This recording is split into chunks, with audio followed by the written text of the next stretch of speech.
Hello my dear students, this is Swati Chawla. I welcome all of you on my YouTube channel and the series of class 11th and 12th Computer Science with Python. In this video, we are going to discuss math module in Python. These are the functions that we will cover in this video.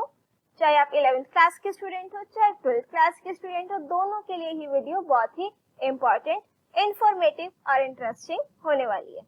तो अगर channel को अभी तक subscribe नहीं किया है तो what are you waiting for?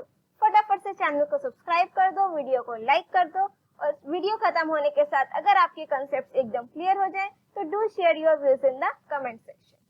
So now without wasting our time, let's start our today's video.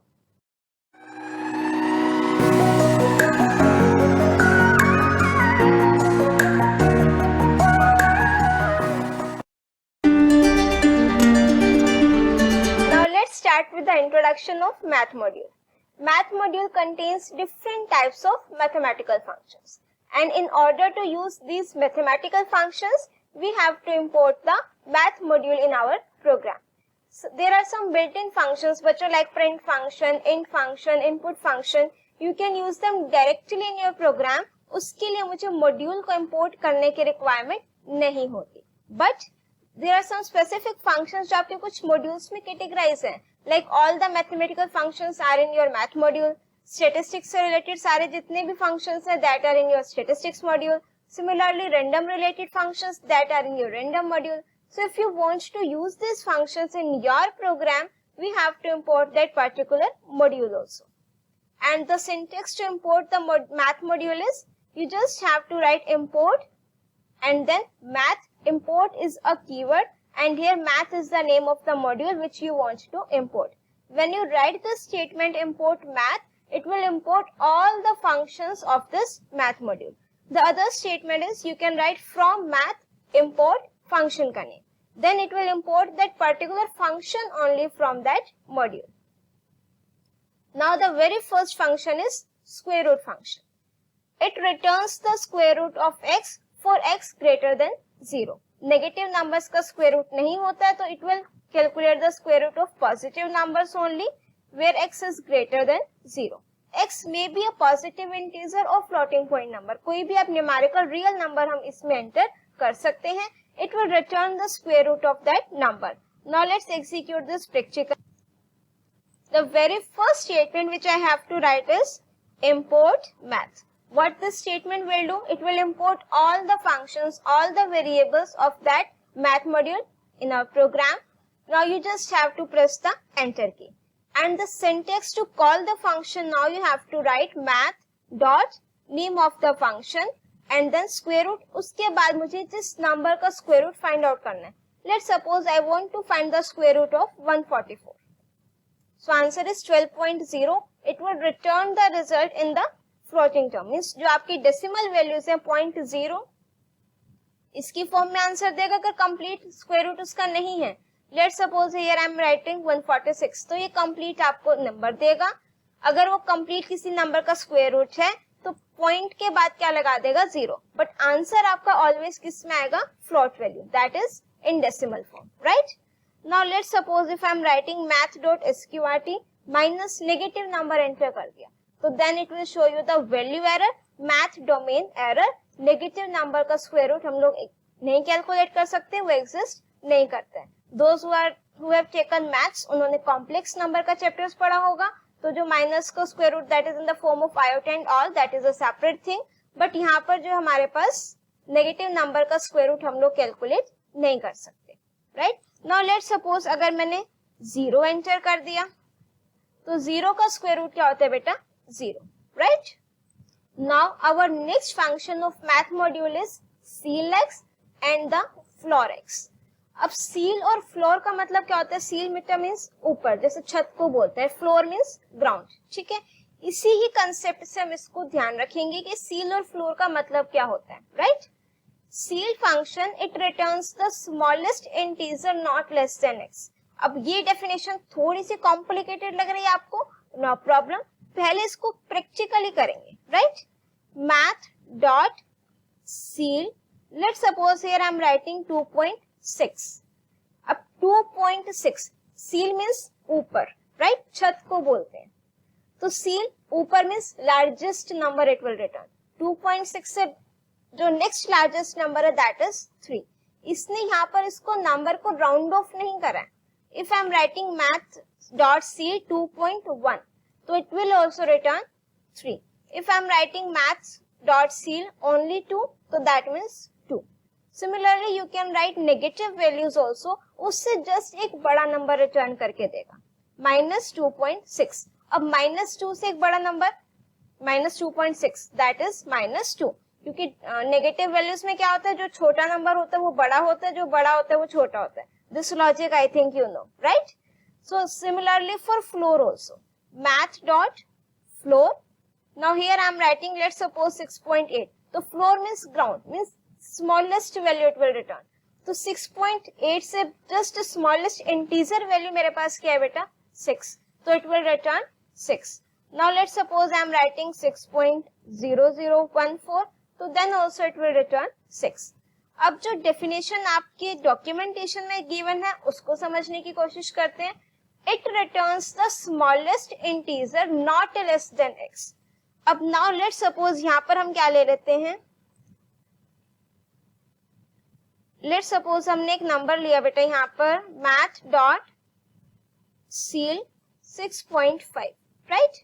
अब इस 6 से बड़े जितने भी आपके एलिमेंट्स हैं, लाइक अगर मैं उसका एक सेट बनाना चाहूं कि 6 से बड़े मेरे पास जस्ट अबव कौन सा होगा 7, 8, 9, 10 एंड सो ऑन, ये सेट बनेगा कंप्लीट 6 से अबव नंबर का। तो what is the statement meaning? It returns the smallest integer. Smallest integer मेरे पास कौन सा है 7, नॉट लेस देन x, जो उस x से छोटा ना हो। मीन्स अगर मैं यहाँ पर 6 भी लिख रही हूँ लेट्स सपोज, तो नॉट लेस देन 6, उससे छोटा नहीं होना चाहिए, राइट? आई होप आपको ये कंसेप्ट क्लियर हो गया है कि स्मॉलेस्ट इंटीजर रिटर्न करेगा बट वो 6.5 उससे छोटा ना हो, राइट? तो यहाँ पर क्या आ गया मेरे पास 7। और अगर आपने सिंपल लर्न करना तो सील मीन्स ऊपर, तो एक वो नेक्स्ट वैल्यू क्या करेगा, हाईएस्ट वैल्यू रिटर्न करेगा, right? Similarly for floor, it returns the largest integer, सबसे बड़ा integer, but not greater than x, right? For example,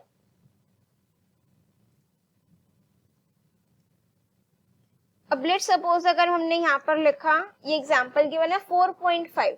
अब 4.5 की अगर मैं बात करूं आपके नंबर लाइन में 0, 1, 2, 3, 4, 5, 6, 7 इस तरीके से।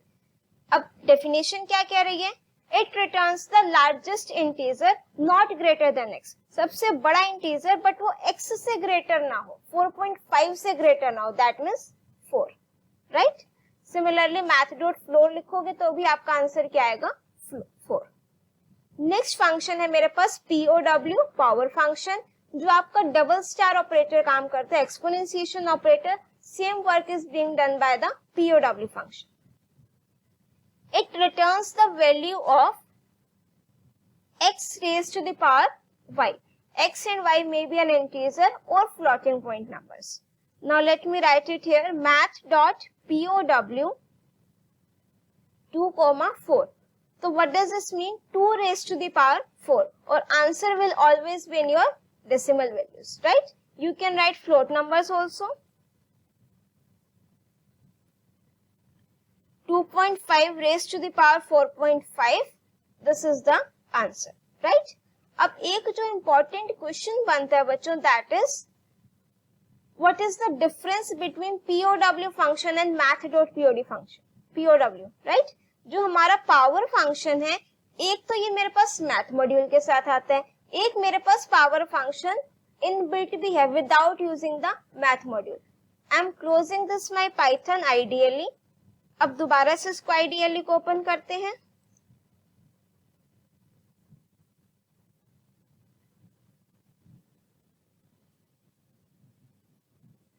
Now see better. Here I have not imported the math module. What I am writing just POW function.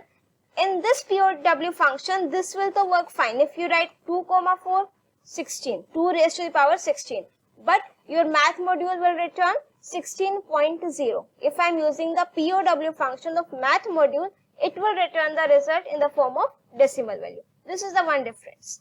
And second one is जो आपका POW इनबिल्ट फंक्शन है, that can take up to 3 arguments. The last one is optional. 2, 4, let's suppose 5. Now how it will evaluate this? 2 raised to the power 4. It will be 16. 16 modulus 5. Right? समझ में आया क्या बोला? 2 raised to the power 4, that is 16. X raised to the power y modulus z. तो 16 modulus 5. When we divide 16 by 5, the remainder we will get 5 3s are 15, so answer will be 1. So power function 2, 4, 5 will return 1, right? This is not the case in math module. We are writing import math and math.pow. Let's suppose now I am writing 3 arguments. So I am getting error, POW expected 2 arguments and got 3. But अगर जो मेरा simple built-in function है, that can accept up to 3 arguments. This third argument is optional and it will calculate x raised to the power y and then modulus z. जो भी x raised to the power y आएगा उसको ये solve करेगा, modulus फिर z के साथ. Then it will return you the final answer. Right? And next is your FABS function. FABS में f means बच्चों floating value, ABS means absolute value. Right? अब it returns the absolute value of float x. Clear हुआ? Absolute value क्या करता है? If my number is negative, it will return, उसको convert किस में कर देगा? पॉजिटिव में. पॉजिटिव है तो वो किस में रहेगा? आपका पॉजिटिव में. और फैब्स किस में कन्वर्ट करता है? आपका जनरली फ्लोटिंग वैल्यूज के लिए यूज करते हैं, but no issue, you can use x. इसमें आप एक्स में इंटीजर वैल्यू भी हम एंटर कर सकते हैं. अब मेरे पास एक एबीएस नेम से इनबिल्ट फंक्शन भी है जो मेरे मैथ मॉड्यूल में नहीं है. Right? So here let's suppose if I am writing 96 minus 96, so it is returning the positive value. If I am writing let's suppose 96 point this, right? अब अगर मैंने इसको किस में कर दिया? माइनस में. ठीक है, नेगेटिव वैल्यू को किस में कर रहा है? आपका पॉजिटिव में. और अगर मैं पॉजिटिव वैल्यू ही एंटर कर रही हूँ, माइनस 96 करो, तो ये आंसर सिर्फ 96 होल नंबर इंटीजर में मुझे दे रहा है. Right? If I am writing math.fabs, if I am writing here 96, तो आंसर मेरा किस में आ रहा है? ये पॉइंट्स में आ रहा है. डिफरेंस क्लियर हुआ? ये एबीएस फंक्शन मेरा मैथ मॉड्यूल में नहीं है. जो मैथ मॉड्यूल में फंक्शन है that is fabs FABS. F means floating value. If I am writing minus 96 here, तो answer will be 96.0. And if I am writing float value, तो obviously float value also it will take. Right? And here negative value you also can take. तो जो भी negative value उसको ये क्या कर देगा? पॉजिटिव. अगर आप इंटीजर वैल्यू रिटर्न कर रहे हो तो इसको एब्सोल्यूट कन्वर्ट करने के बाद आंसर में क्या लगा देगा? 0.0. Next functions are my degrees and radians. Degrees function it will convert angle x, जो भी आप यहाँ ब्रैकेट में एंगल दोगे, from radians to degrees. Degrees function है तो that means it will convert the value into degrees, and your radians function it will convert the angle x from degrees to radians. Right? x must be a numerical value यहाँ पर होनी चाहिए आपकी. Numerical values it can be your integer और it can be your float value. अब हमने यहाँ पर लिखा 3, इसको ये किस में कन्वर्ट कर रहा है? Radians. Similarly if I am writing -3, तो ये -3 को किस में कन्वर्ट कर रहा है? यहाँ पर रेडियंस में. जो आपका डिग्री फंक्शन है ये इस 3 को किस में कन्वर्ट कर रहा है बेटा? डिग्रीज में. राइट? इसको भी प्रैक्टिकली करते हैं. Math dot degrees, let's suppose here I am writing 90, तो 90 डिग्रीज में मेरे पास इतने रेडियंस होते हैं. राइट?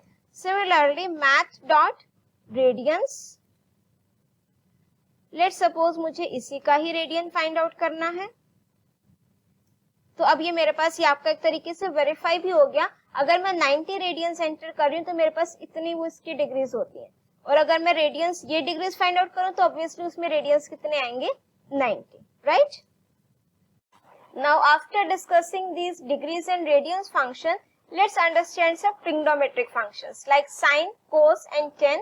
बट उनको डिस्कस करने से पहले let's understand about these two constants also, that is pi and Euler number, that is E. Those are familiar with this term pi, ये सिंबल हम रिप्रेजेंट करते हैं मैथ्स में. इसकी वैल्यू होती है 3.1415926 something. So we are having constants also. The very first thing we have to import math and then math dot pi. It will simply return you the value of pi, right? Exact value जो हमारी pi की है, it is returning that. And now let's suppose I'm writing import math. No, there is no need to write it again. Simply math dot e. Euler number होता है, e represent करते हैं इससे. इसकी वैल्यू होती है 2.718 समथिंग, राइट? अब आपको किसी भी मॉड्यूल से रिलेटेड, किसी भी वेरिएबल से रिलेटेड, किसी भी कांस्टेंट, नॉट वेरिएबल सॉरी, किसी भी कांस्टेंट से रिलेटेड या कोई फंक्शन से रिलेटेड कोई हेल्प चाहिए हो तो we are having help function और life saver you can say, right? So in this you have to write, if you will write help and then math, press enter key. इस पर double click कर देंगे तो it will give you the description of this. This module provides access to the mathematical functions defined by C standard, a cos, sin, tan. These are the various functions like cos. All these are arranged in alphabetical order. Exp function, fabs function we have discussed, return the absolute value of the float x. Factorial function is also there. It will return the factorial of that number. Floor function we have discussed. It returned the floor of x as an integral. This is the largest integer less than or equals to x, right? अगर आपको किसी particular function से related help चाहिए तो you can write it here like help math dot, let's suppose sqrt. So it will give you the help or documentation related to this particular function only, right? अब हम discuss करते हैं next trigonometric function math dot pi and e done. Next we are having sine function. It returns the sine of x in radians. Those who are somewhat familiar to maths, उनको अगर हम ये table show करें तो ये values तो आपको पता है बेटा, डिग्री और रेडियंस ध्यान से देखना. साइन 0 डिग्री की वैल्यू 0, 30 डिग्री 1/2, 45 डिग्री 1/2, इस तरीके से. बट जो मेरा मैथ मॉड्यूल में साइन कोस टेन फंक्शंस हैं, they works upon radians not on degrees. तो अगर मैं ब्रैकेट में साइन 30 लिखूंगी तो मेरे को 1/2 नहीं मिलेगा. रीजन बीइंग दैट वो 30 हम लोगों के लिए डिग्री है, बट ये आर्ग्यूमेंट कैसे एक्सेप्ट करते हैं? Radians, right? If you want to verify you can just check it out. Help math dot sine, तो it returns the sine of X और मेजर्ड इन radians, right? Now let's suppose here I am writing math dot sin 30. अब sin 30 degree की value 1/2, that means 0.5 है, right? But ये 30 degree नहीं है, ये 30 क्या कंसीडर होगा? रेडियंस. तो इसकी वैल्यू ये आएगी. तो अगर मुझे sin 30 डिग्री की वैल्यू फाइंड आउट करनी है, अब 30 डिग्री में कितने रेडियंस है? 5/6. तो that means can I right like this, math dot sin math dot pi divide bye 6, one and the same thing, right? क्या किया हमने? अब मुझे साइन 30 डिग्री की वैल्यू चाहिए बच्चों, या तो डिग्री और रेडियंस फंक्शन लगा करके कन्वर्ट कर दो, और what else we can do. 30 degree में मेरे पास कितने रेडियंस हैं? π/6. तो दैट मीन्स मुझे साइन π/6 की वैल्यू फाइंड आउट करनी है. अब पाई की वैल्यू मैं डायरेक्ट मैथ डॉट पाई यूज करके कर सकती हूँ. मैथ डॉट पाई ये मुझे पाई की वैल्यू दे देगा, डिवाइड बाय 6. मेरे पास रेडियंस आ गए, उसमें कितने डिग्रीज हैं? 30 डिग्रीज. तो अब मेरे पास जो आंसर आएगा 0.4999 something, that means which is equivalent to your 1/2, that is 0.5, right? Similarly you can check it out for other functions also like cos and tan. अब हम 1045 की करते हैं, राइट? 1045 that is 1. अब I can not right directly कि math dot 1045, ये 45 तो बच्चे किसकी वैल्यू आ रही है? रेडियंस की. अब मुझे क्या करना है? इस डिग्री को रेडियंस में कन्वर्ट करना है. 45 डिग्री के लिए मेरे पास कितने रेडियंस हैं? π/4. तो what I have to write? Math dot 10 math dot pi divide by 4, right? अब math dot pi divide by 4 जो भी आपका ये वाली रेडियन वाली वैल्यू है, दैट मीन्स 45 डिग्री. नाउ अब मेरे पास 1045 डिग्री की वैल्यू आएगी 0.9999 something, which is equivalent to your 1. So 1045 degree की वैल्यू मेरे पास 1 है, प्लस 10 π/4 रेडियंस की वैल्यू भी मेरे पास कितनी है? 1 है. तो similarly you can check it out for cos function also. Sine cos 10 में इस तरीके से हम वैल्यूज को इसमें फाइंड आउट करते हैं, right? So next it returns the cosine of x in radiance. आपने सिर्फ ये चीज ध्यान रखनी है कि जो x की आर्ग्यूमेंट है ये वैल्यू किस में लेगा, हमारी रेडियंस में, right. So with this we have covered all the functions that are in your curriculum, और मैथ मॉड्यूल के जितने भी इंपॉर्टेंट फंक्शंस थे दैट वी हैव डिस्कस्ड। अगर आपने और फंक्शंस एक्सप्लोर करने हो, go through with this documentation to learn more and to explore more, right. इनके साथ और एक्सपेरिमेंट करिए, आपके और भी कॉन्सेप्ट्स एकदम क्रिस्टल क्लियर हो जाएंगे। प्लस अगर जो हमने समझाया है इसमें आपको कोई भी डाउट हो, आई होप सारे डाउट्स क्लियर हो गए होंगे और I can say crystal clear हो गए होंगे। But still if you are having any doubt you can write it in the comment section. If you like my video बच्चों, do press the like button and share your views in the comment section, और don't forget to subscribe the channel and press the bell icon to get the updates of my upcoming videos. Till then, keep watching, keep studying.